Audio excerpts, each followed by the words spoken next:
And welcome back, everybody. This is Ghost Stories Told from the South. I am your co-host, Lexie. And I am your host, Stephen LeBooth.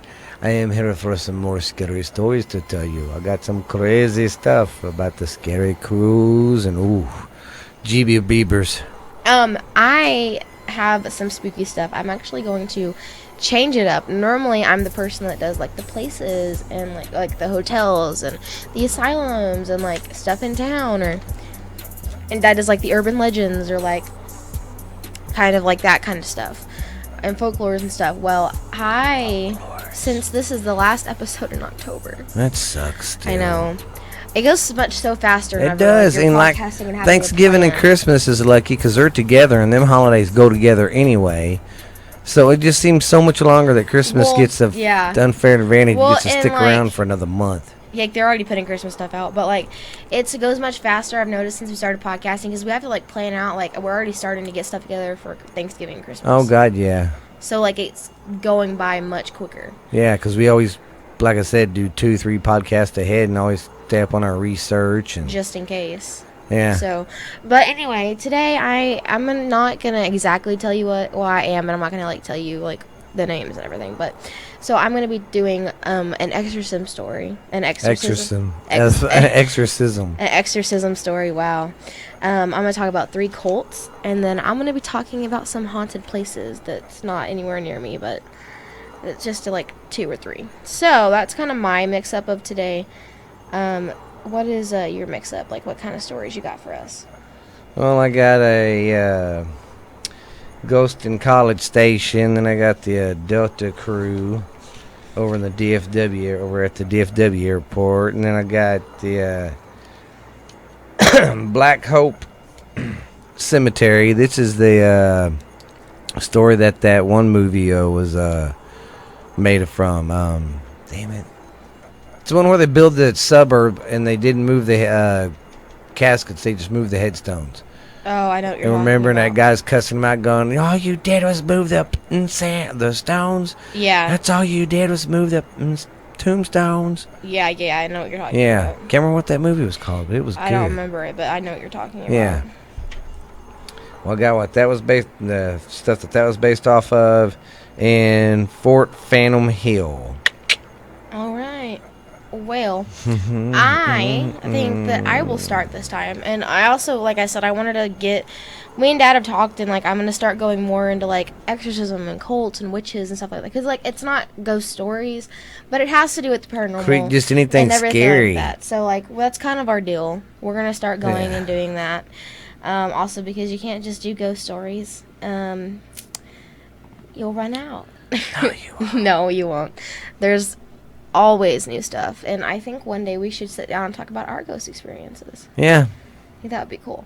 But okay, I think that's enough for a little bit of the intro. We can talk more in the outro, but I think we should just go ahead and get this one kicking. I hope you YouTube guys have been liking our videos out there. Yeah, I hope you guys do like it. But okay, I'm going to start, and this is going to be the Exorcism of Annelise Michel. Or Mitchell. So this story actually gave the idea to people to do the movie The Exorcism of Emily Rose. I didn't know that. So, anyway, let's get started about this. Oh, this is in Germany, by the way. I'm just gonna go ahead and say that. So, like, if you don't know this, Germany. I didn't know about this, but it's in Germany, so that's probably why. But, okay, so Annelise, I'm going to give a little bit of background on how she got there. She was born in 1952 in Germany. I don't know how to pronounce the city. She was raised as a strict Catholic, and she was described as like very bright and likable. Well, around whenever she was like 16 years old, in September of 1968, she had experienced her first episode. She has a lot of these. She lost consciousness, and then later that night, she had felt something on her chest pinning her down to the bed. Well, that's always lovely. Yeah. Well, nothing else happened, and then about 11 months later, the next year, so it was like 1969 in August, she had another episode. So then her mom took her to the family doctor. And then she had to go see a neurologist. And they said that they just had Did you stop? Don't say nothing. Never mind. Epileptic. Yeah. Epileptic seizures. So they were like, okay, well, she's just epileptic. That's why she's having these. Well, and then it was like 3 years later. So in the spring of 1973, she started hearing knocking in the house, sounds on the roof in her room. She hears scatter everywhere, and then she hears voices like damning her to hell. Yeah. And her mom saw her, was like, she passed her one day and she was just like fiercely looking at Virgin Mary on the cross, or Virgin Mary, like the painting, and then her eyes turned like black, like pitch black, and then her hands turned into claws, like pads of claws. So she turned into something. That was after that. It just escalated from there. You know, then she started, in September of the same year, she started having, what's the word? Visions of demons in her face and everything just attacking her. That's always wonderful. And Let's then, this part's gross, and she started smelling like burnt feces. Love the smell of burnt feces. Like, she would smell like it. People that she was around would be like, you need a shower, like, you stink. And it was awful. Well, then her mom, like, called the neuroscientist and was like, can you help? Well, then the neuroscientist... My daughter stinks. She won't bathe. And, like, yeah, and she was like, my daughter's hearing stuff, seeing stuff, like... I know this is not epileptic seizures. Like, what's wrong? Well, then the neurologist said, go get a priest, because I can't help you. Like, legit was like, go get a priest, I can't help. But later, and because this goes to court, so later in the courts, he denied it. But he said to her mom, like, I can't help you, go get a priest. You got the devil in you, girl. You need to go. Yeah, so in September of 1973, they found a priest. And then in November of 1973, they met with a psychiatrist. Then she was disguised as necrotic with possible epilepsy. And then another neurologist said that she had epileptic patterns, and so they had changed her medicine because she had got medicine in the beginning to, like, control it, because that's, like, it helped, or it was supposed to help. So remember that. She had medicine, okay? Well, then in July of 1975, she got, like, worse. She was, like, at a 5, and then she went to a 10, like, real quick.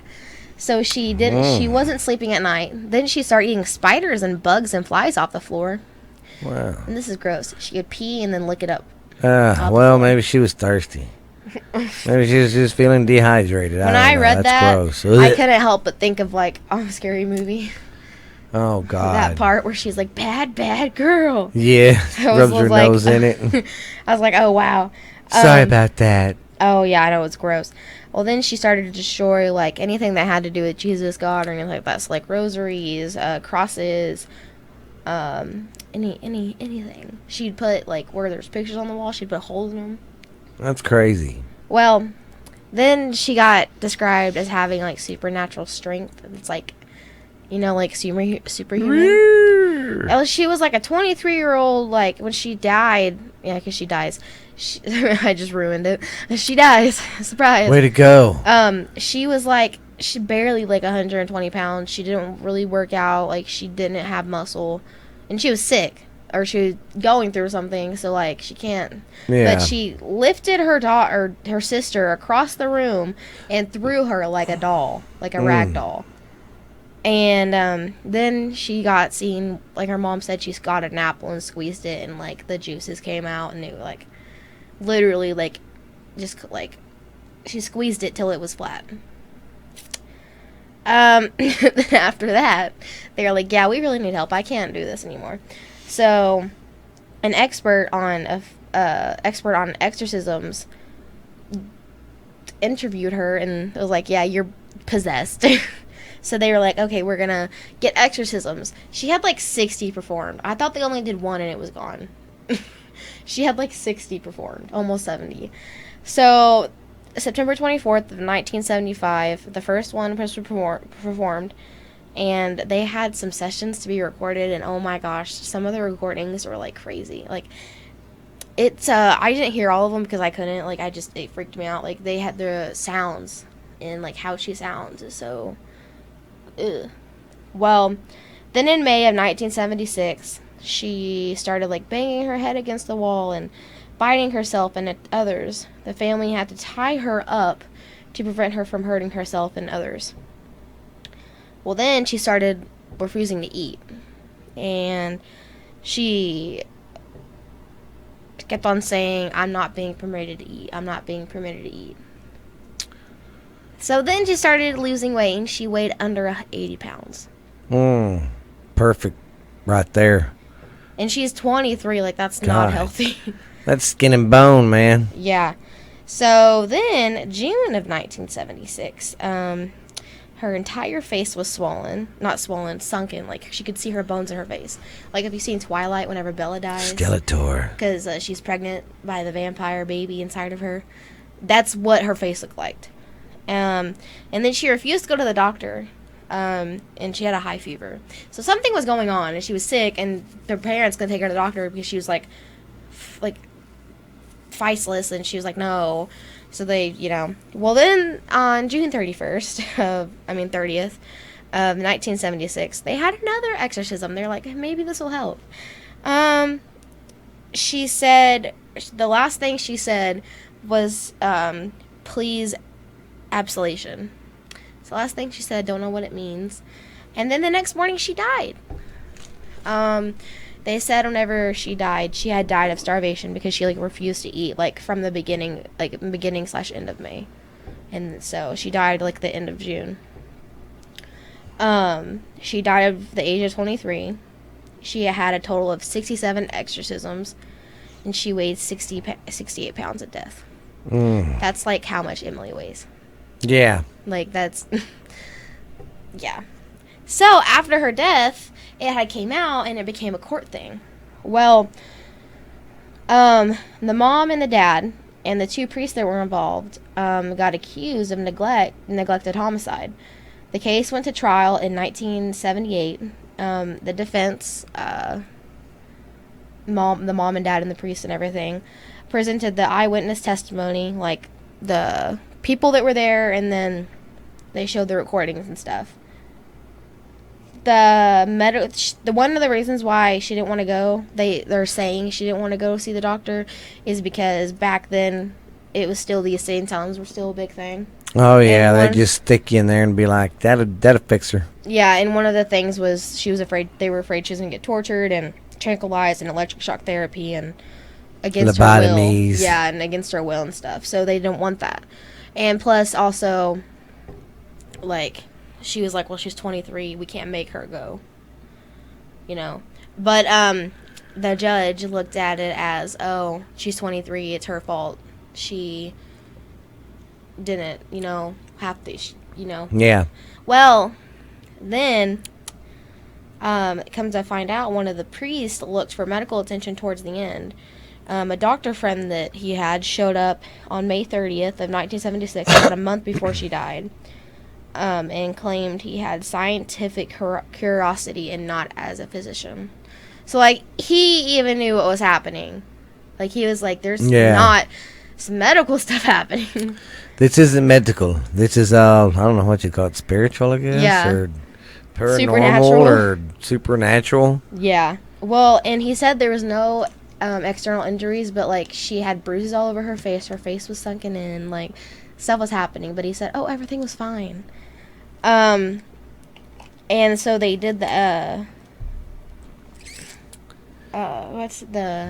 what is it when they take her to the morgue and, they figure out what happened? Oh, autopsy. The autopsy. They did the autopsy, and it revealed that she had a healthy brain. Now, remember in the beginning, I said that she had epilepsy. Yeah. When you have epilepsy, it shows patterns in your brain. Yeah. Well, there was no damage. There was nothing.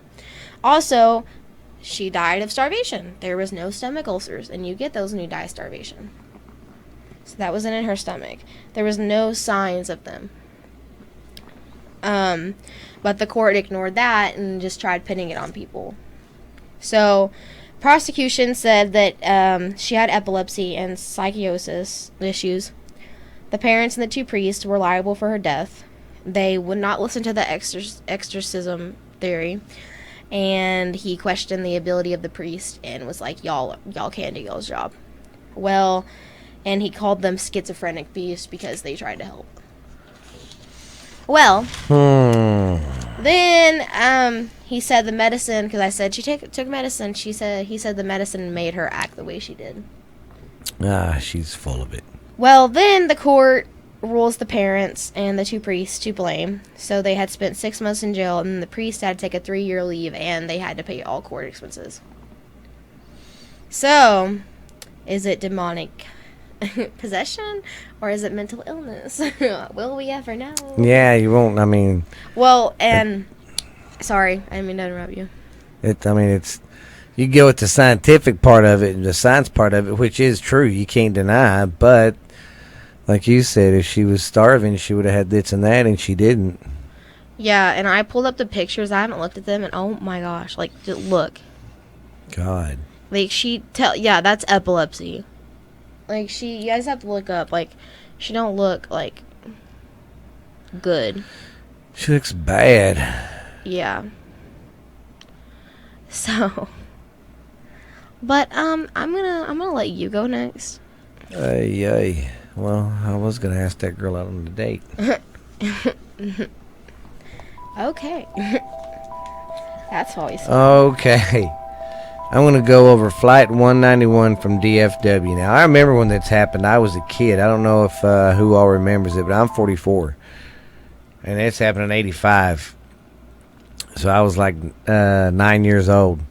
Well, in August 2nd, 1985, Delta Flight 191 was coming in, to land at DFW Airport, and it crashed coming in. And pretty much, I think, it killed everybody. I don't think anyone survived. But I remember that being all over the news that day because it was a huge, crash. It was bad. And there was pieces of it. I remember definitely seeing it, because someone caught it on camera or something. Not the whole thing, but as it was blowing up and stuff, Dang. But I remember seeing it on TV, though, seeing just the after they put the fire out and everything, just to see how big these pieces of metal are just sitting there and by a person, and it puts into perspective how big it is. Dang. Yeah. Well, they say that flight still haunts the place. I don't blame it. There's been reportings of, for instance, sometimes if you're looking out the airport window, it's busy. You get the little guys on the carts taking the suitcases to the airplanes or taking them to the airport, whichever. Mm-hmm. Well, there was this woman kept noticing, and at this cart with it, and it had some Delta people on it, just kept driving around the airport. And she's seen somebody that worked there, and she goes, "Excuse me, sir, I'm not trying to bug you, and it's probably none of my business, but that little vehicle out there with them Delta people in has just been circling, just going around the place looking like they're looking for something." He said, it might be the flight of 191. And he didn't tell her the story. He just said, yeah, look it up sometime when you're flying tonight, or if you're flying, look it up. That's always fun. Yeah. And they've been reported in the airport, like the captains, I think, have. Dang, like this one, like the chairs are literally like backwards and upside down. Yeah. It was bad. I remember that. It was bad. Really bad. Wow. Man, I want to... So that makes sense if them people are still haunting the... Yeah, that's what I was saying, but I'm over here, like, dumbfounded by the pictures. Heck, because that was a tragic death, They was coming into land. They was fixing to be at their destination. And the last place they were was... They said it was... They said it was like some... was that an arm? I think it's like fake. I don't know if Oh, that's real. I don't really know. but what was I saying? I forgot. They said it was. They were trying to. They didn't know what it was. Or Oh, they was trying to figure out what happened, what they think that was happening when they was coming into land. There was some storms that was brewing up or something, and I think the storm with the high winds kind of made it smash into the ground. Yeah. So, I don't think I could ever be a pilot. yeah, that'd be pretty. I don't know if I could do that. That's just Especially too through the much. storm some of those guys go through. Oh God, it'd be bad enough being a passenger doing it, not being like these guys flying a plane through it. I couldn't do it. All right, I'm going to go over the AI Engineering Building in College Station. On November 14th, 1959, Ray Sims was in the meat locker cutting up some meat in the animal laboratory in the basement. He was cutting a slab of beef towards him, so he had the knife out and he was cutting it like this towards him. Mm-hmm. And when he did, I guess it slipped and it cut his leg.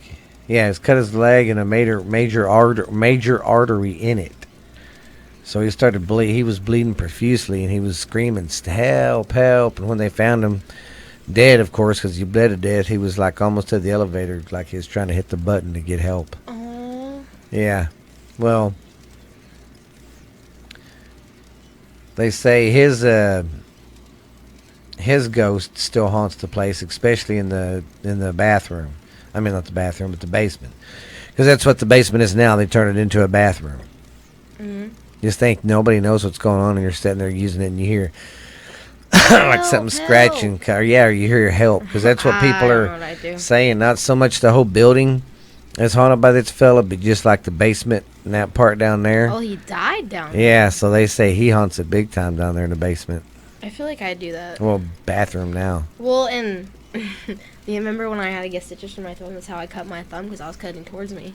Yeah, but he did. He had the slab, cutting it towards him, and I guess it missed, and he cut a major artery in his leg. He died pretty quick. Yeah. It's a major artery. That would suck to die like that. It would. It really would. Oh, that'd be a slow death. And then you're right there, but like, there's it was like no you one to. almost made it. Yes, and then you're like right there, and no one's there to help you. That would suck. Yeah, that would. I would not. Not only did you die, but you died like just tragic. Yeah. Yeah, you died tragic, and it would be sad. I don't know. I'd probably haunt everybody in my aftertime after that one. Yeah. But okay, I'm gonna do the Madimors cult now. This was in 1989. You weren't that old. I don't know if you even probably knew. Yeah, about this. 1989. So, in 1989, a 21-year-old student named Mark went missing on spring break. He had gone to Mexico with his friends, and they were at this bar, and it was like this most popular like bar destination teen hangout place. So, where all the college kids were hanging out. yeah, so they had gone there. Well, then him and his friends later went to another bar, like just to chill and everything, called Garcia's. Well, he had left his friends to they go behind the bar and pee, and then he said he'd be right back. Well, he never came back. He disappeared. And after a few days, his friends got, like, really worried because they were like, you're in Mexico, you don't know what you're doing, like, what? So, they got the American and the Mexican police involved. And case was on the news, so, like, everyone knew, like, they had it everywhere. Plastered everywhere. Well, a sidekick, I think her name was Sylvia Brown, which is a whole theory about her. Sorry, but whole theory, guys. It's whole theory. It's on. I have to do that on my Stephanie's. But it's she came out and said like, oh, she had a vision of him next to a big cauldron. Okay, so remember that. Well, then at the same time, they were tracking this drug dealer, and they needed to get him like pretty soon. Well, so an undercover cop followed him one day to this ranch. And now this cop wasn't expecting to get there, and what happened. They were expecting to get there, and they catch the drug dealer and find drugs, and that'd be the end of it. Well, so this cop followed this dude, this drug dealer, to this ranch. What actually was happening is they were running a drug operation in the front, and in the back they were doing satanic rituals. Wow. They had cauldrons filled with blood, and they were having human blood in them. They did rituals as a protect it from the cops. They believed if they did these rituals so often that they would become invisible to the cops, and they would never get caught because with their drugs, which didn't now happen. The shed was also like had vital stuff like cauldron, like like the cauldrons and the machetes and the voodoo stuff and all that. So it was a lot. The whole farm / ranch they found a lot of bodies, and one of the bodies was the guy who went missing at Mexico, Mark. So unfortunately, that he did die. But the ranch was burnt to the ground, and 14 of the cult members were taken, but the follower and the leader got away, and they killed themselves. But everyone else got caught and convicted, and they're serving life in prison. Where was it at? Mexico. Oh my God! I mean, yeah, golly. Yeah, that's the shortest cult one I got. Other ones are 2 pages long. But yeah, so that's crazy. But you never know. You gotta be careful going traveling places. Yeah. When your friend goes missing, or your friend's not back from the bathroom in about, I don't know, like 5 minutes or 10, go check on your friend. Or how about this? Just don't go anywhere alone. I think that would be pretty smart. But do you wanna do one in between? I guess so. Poopy pants. This is the Black Hole Cemetery. A Black Hole Cemetery? The Black Hole Cemetery in the early 80s. The Black Hole Cemetery in Crosby, Texas. It's a little suburb right outside of Houston, Texas. Okay. And in the early 1980s, a new subdivision was coming in out there. So someone bought it and started making that a subdivision out there. By 1982, families started moving into the area. It didn't take long for people to start, seeing things and hearing things. Because what these people were doing, that they was making the subdivision, there's a bunch of company man, people with money. They went and bought this property, and then was going to make billions off of it because of they're going to sell it to people that want to build houses, and that's what they did. This housing developer came in. Built the houses, and they were making money hand over fist selling these houses to people. Well, that's what they did when they was doing some, construct land work, getting ready for the subdivision. One of the guys, was digging, and they found out that it was a cemetery. And okay, they were like, "Well, who cares? We'll just move the tombstones out of the way." And they were like, "Huh?" Yeah, just take the tombstones, leave the bodies. Well, that's what they were doing, and they were like I said, experiencing some weird stuff. Well, then this one guy was in his backyard, and an older man came up, and he, an older black guy, and he was like, "I wouldn't dig that pool if I was you," and he was like, "Why?" He goes, "Because you're going to be digging up a dead bodies. That's a cemetery." And he goes, "What? What are you talking about?" Because the cemetery hadn't been used in years, I think. Well, it was basically a slave cemetery. Oh, okay. So no one. Yeah, okay. No one has used it in years. I think 1930 was the last funeral they had there. Or 40s or 50s or something like that. I don't remember the exact time. But anyways, the guy was saying, "Yeah, I used to be in charge of the cemetery out here, and I buried them bodies. This is all a cemetery." And they were like, "What?" Well, when they started finding out, yeah, they sued them. But man, their house was haunted, they said. Yeah, I was on top of. Well, the whole neighborhood, really. It wasn't just like the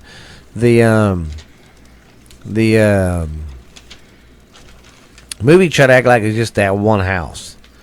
But like he was saying in the documentary I watched on it, he was like, "No, man, it was everybody's house pretty much. I mean, it wasn't just one house acting crazy. I mean, one guy and all of them. yeah, people would see shadow people and all that, and I'm like, well, yeah, that whole place was a cemetery, and all they did was move the headstones when they did it and put them up somewhere else just so they could save money, because it was going to cost them a lot of money to hire people to come dig the bodies up And move them, yeah. and move them. So they thought they could save lots of money by switching to Geico. Sponsored by Geico. No, not yet. No. I don't know what I'd happen. I don't know what I'd happen. I don't know what would I do if I. That's weird too, but they never did say if there's any people still live in that subdivision or what happened to it or what. They just kind of told that about the one family that moved there, and the movie was kind of went around. I don't really think I'd want to live there after that happened. Yeah. Okay. Poltergeist. That was it. I was thinking this sounds awful like Poltergeist, because you know how at the very end all the bodies come. Yeah. In? Like, the pull part. Yeah. Yeah. So, but okay, I think it's my turn. I was gonna talk about the 10. All right, sorry about that. I clicked off. Stop, Dad. I clicked off by accident. I'm still trying to get. Anyway, I was gonna do the 10 Commandments cold, but I'm gonna save that one. It's not that long, and I wanted to kind of do a longie. Yeah. All right, so this is going to be the cult of David Curash, and also he changes his name in here, so just you should have saved this one for your conspiracy one, because there's a lot of conspiracy stuff around that. But I want to talk about cults. If you don't know, this is the Waco cult. Just tell is there any ghost stories with the tie to it? No, but I mean, it's a cult. Well, you could talk about it here, I guess, but I'm just telling you, look into it deeper. There's a lot of conspiracy stuff about that, how people. I didn't know that. Yeah, look into it. Okay, well, I think it was kind of wrong for them to go in there and do the government to do what they did. But on the other hand, David Curash was kind of a sick individual. Yeah. Okay. So he thought he was the great Almighty God. Yeah. So David Curash, that's his name. He also changed his name to Vermin later. So if I start saying Vermin, that's why. Also, this guy. Oh wait, no. His name was Vermin, but he changed his name to David. So I'm just gonna start saying David because it's stupid. So anyway, this guy, originally named Vermin Hall, he had belonged to a church, and he was there for all through his hot childhood, whatever. And he had owned compounds in Texas, churches. Well, then the church, he made a call or something to this church, which is what this whole thing's about. And then he went to it, and he was like a part of it in 1981. Well, as soon as he got there, he met this girl, Lois Roden, and she was like the top person to be there. Like, she was like, I think, in charge of everything, and if like she died, the church would go to her son or whatever. So yeah, she had a son, and his name was George, and like I said, if she died, the church would go to him. Well, George didn't like this Vermin/David guy, because he was like, you're gonna steal a church away from my mom. Like, why are you doing this? Because it was also fishy, because they fell in love like instantly. She was like 70, almost dying. He was really young. Oh my god. So George is like, what are you doing to my mom? So they all like were fighting all the time and everything, because they all wanted power. Like, they all wanted to be like almighty. So then David left, and he had created this own following and his own cult, basically. So he would it would lead to like his own religion and like an apocalyptic. God dang it. I can't talk. Apocalyptic. Yes, that situation. So he also, as he got more people, he told people he was a messiah. That he was like, he saw visions of the future. So that's whenever he changed his name to David instead of having it Vermin. So then he started doing illegal practices on polygamy. And that's when you have like not one wife, but like a dozen. Yeah. More. So he just started out with a few wives at a time, okay? Well, then in 1998, Lois died, and he showed up to the church like, I'm going to take it from you, George. and George and David got into a fight. Well, George challenged David to a duel, and David, or not a duel, like it was a duel, but George was like, the first one that can bring a dead body back to life can rule the church. And so then David left, and then he called the cops and was like, hey, this person of this church is doing weird stuff with bodies. And just to, his idea was to get him thrown out of the church, and like then he could step up. Well, the cops were like, you need proof. So this was David's idea. He thought he could go down to Kmart, because I guess back then you could just go down to the store and buy guns like that. You can still do that now, but like this was like Kmart's like a friggin' Save-A-Lot. Yeah. So, anyway, they would go down to Kmart, buy guns, and then his idea would put the gun to George's head and make him take a picture with a dead body. Well, they did go to Kmart and get all the guns. So they marched all down to the church. Well, George knew something was going to happen, so he had like a few guns of his people and stuff. And it resulted in a gunfight. No one died, I don't think. But people got injured. And then the cops deemed David not guilty, like it was all George's fault. So then, after all that, George got mad and just left. He was like, I'm done. So then David got what he wanted and got the church. But after George had left, he spiraled into insanity. And 2 years later, he killed his roommate with the axe because he thought David was out to get him. And then after that, he got put in a insane asylum and he died. So, like... Wow. Yeah. Well, so like I said, David took over the church.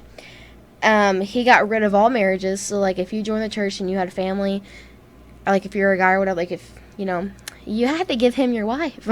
There was no sex allowed, anything, and all the kids were his children, and, yeah. So, kind of, not a lot, but, like, some people left and was going to the cops and, like, telling them what happened, but, like, they weren't really doing anything. Yeah. Well, then one day they bought like a shit ton of guns. Like, I don't know how else to describe it. Like, it was like a military like thing inside this guy's church.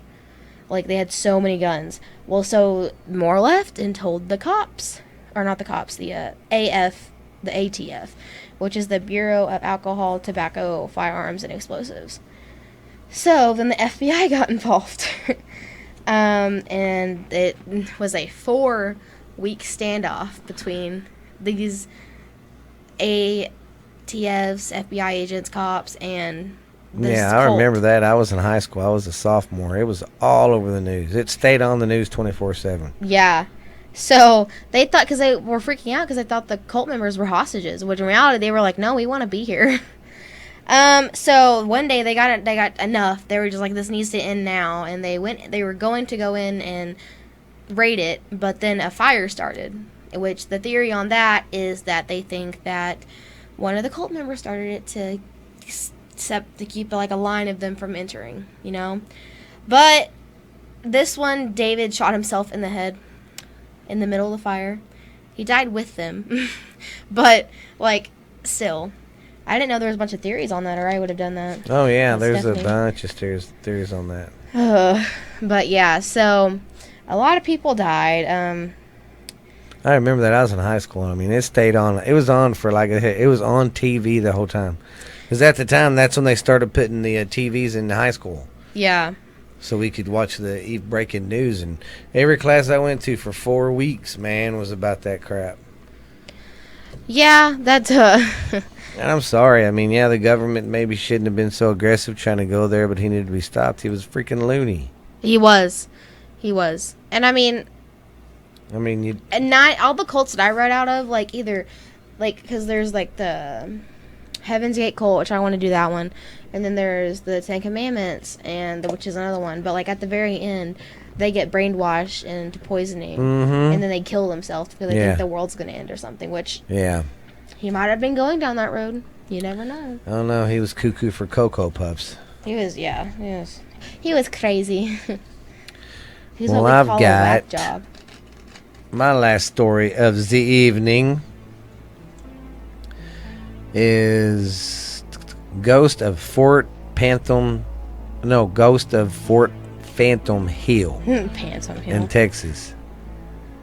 On November 14th, 1859, the fort was established northwest of Austin, Texas. It was mainly put there so they could have something to police, someone out there to kind of help police the area with the travelers coming through, because I guess before the railroads were really big, they're kind of like we got highways. They would have old dirt roads that they're the stagecoach roads. So, and they wanted basically them there to help police the area and keep the Indian attacks down, so people can make safe travel from one side of Texas to the other. Well, sent her to make a. Okay, I already said that. Okay, after they got the post going and all that, the fort was abandoned April 6, 1954. It was only lasted 3-4 years, because by that time I think that's when the railroad started coming in. Mm-hmm. But the reason too it got its name, Phantom Hill, because when you were leaving it, it looked like when you was driving up on it, it looked like it wasn't there, and then it just pop up, and as you was leaving, you'd look back and it'd just be bam, gone. Oh, that's weird. Yeah. That's like geographically not right. Yeah. Well, then they say after they shut the fort down and all the soldiers were leaving out of it, they said when they got, a couple miles away from it, you could look back and see smoke coming from it. So they think the Indians raided it and started burning it right when they left.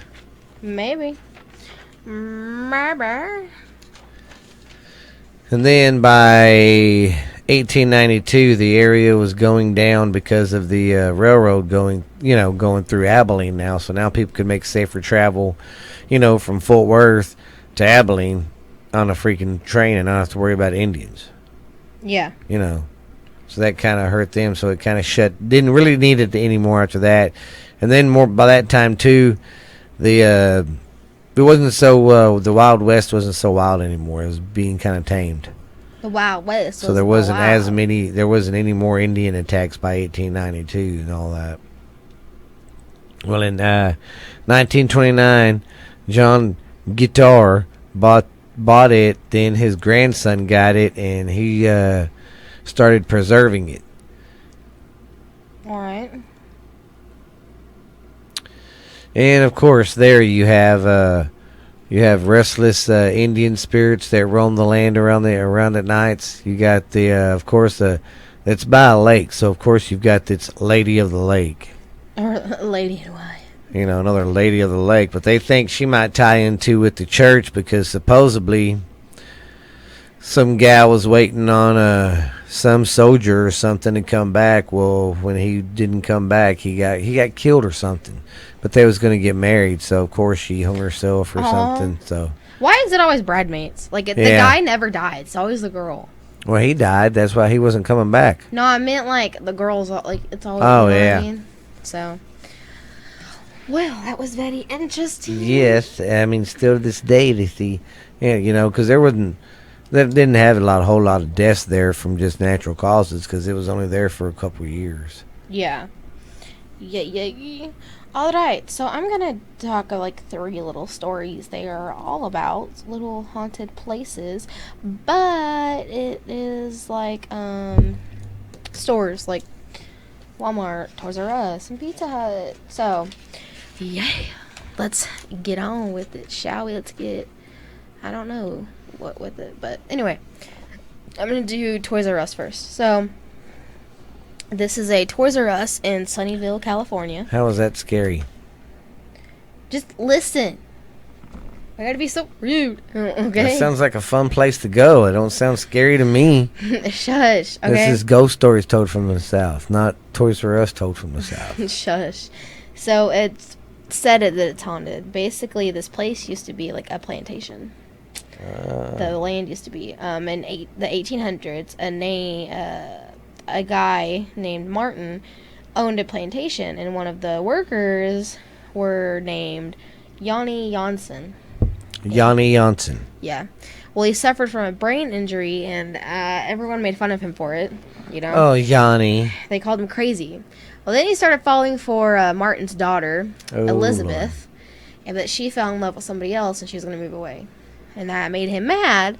And one day he was angrily chopping wood, and he missed, and he necked a important artery in his leg, and he bled to death. Oh. So well, maybe he shouldn't have got so mad. And yeah, now the spot where he died is now a store. So people literally see him walking down the aisles and then disappear. Things move or fall off the shelf. They have lost managers and employees due to it. They'll be stalking at night, and they can hear like a man calling out for Elizabeth. Elizabeth, I chopped the artery. And then they have also heard voices of a man, and then water appear on the ground, and then it disappears. They've had a sidekick come, but it's still open, I think. But why does it have to be a toy store that has to be haunted? Yeah, that's nuts. A freaking Toy Story. Yeah, poor kids. All right. This is gonna be about Pizza Hut. All right. This Pizza Hut. That's so pizza. Pizza Hut in Center Reach, New York. This is there. You can feel a ghost. In the bathroom, you can hear it. There's whispering, and you can feel cold spots. And pots and pans fall off the shelves in the kitchen. Oh, lovely pots and pans. Well, basically, this place used to be a Jack-in-the-Box, and a depressed man went in the bathroom, and he locked the door, and he shot himself. Oh my God! Out of Jack-in-the-Box? Yeah. So his spirit still links there, and he plays with everybody. He plays jokes on everybody and stuff. And yeah. That one was really sad, but... That's messed up. Yeah. Yeah. Anyway, so now this one's Walmart. This is Walmart in Panorama City in California. Things have reportedly fallen off shelves. Voices and whispers, and then... which is weird, because I've never known Walmart to have this many floors. They have 3 or 4 floors. The hell? I know. It used to be an old office building, but now it's a Walmart. Oh, okay. Well, I can see that. Maybe they, instead of buying a new building, we'll just go here. Because you can make, clothing part, and then you can make the one part nothing but food, and then the next part nothing but all your home stuff. And yeah, but they only use, I think, 2 floors. Oh, man. I don't just all of it. Yes, I don't know what all 4 floors are for. But they felt taps on shoulders, and they've heard names, their names called, no one's there. Well, there's so many stories about this, but the only one I could find, or really people can get from people, is that the elevator, when it I guess first opened or whatever, it had an accident, it stopped working. Well, there was these 3 boys, and this boy, you know how it has the shaft or whatever that you can crawl through. Oh yeah. Well, they got stuck in the elevator, and one of the boys was like, "Hey, I'll crawl through that so I can get help and get us out." So okay. Well, as soon as he got halfway out, it started working. And it chopped him in half, and it crushed him. So, he died, and he haunts the place. But then there's rumors about, a girl and a mom, but, no one can find out why she died. And then there's 3 or 4 floors. But when you ask employees about it, they're like, no. We've only got 2, man. What? God, we've got 2 floors. Where do you get the 3rd one floor? Yeah. So it's one of those things where it's why are you being so secretive? So, I don't know, but it's very, very creepy. But it's just a minute. Yeah, that's literally me right now. All right. Well, I think that was a good episode. And I hope you guys will enjoy our special we got coming up this month. Or you probably already heard it by the time you hear this. You've already heard it. Yeah. Right. Well, I am sorry that October is literally about to be over. I know, man. We just freaking got here, and it's already freaking over, man. I know. It sucks. It's crazy. Halloween should start in freaking September. That's why we did ours early. We started doing it in September because we knew it would go. Yeah, we did. But you know what? But make sure to go check out our YouTube. We got that all going and blowing, and yeah. Make sure you go check out our Facebook and Spotify and Instagram and Stitcher and we're on iHeart and iTunes. We got a tweeter and a facer. Yeah. just Come say hi check to out us, anything man. and Check everything. out Send us. us stories, experiences, stuff you want us to look up. Once again, thanks for everybody that replies to us and sends us emails and stuff. Thank you very much. Thank you to everybody. But you guys be good, be awesome, and if you've been listening to this is Ghost Stories Told from the South. I am your host, Stephen LeBooth. This is my co-host, Lexie LeBooth. This has been a very, very spooky podcast. Bye. Bye.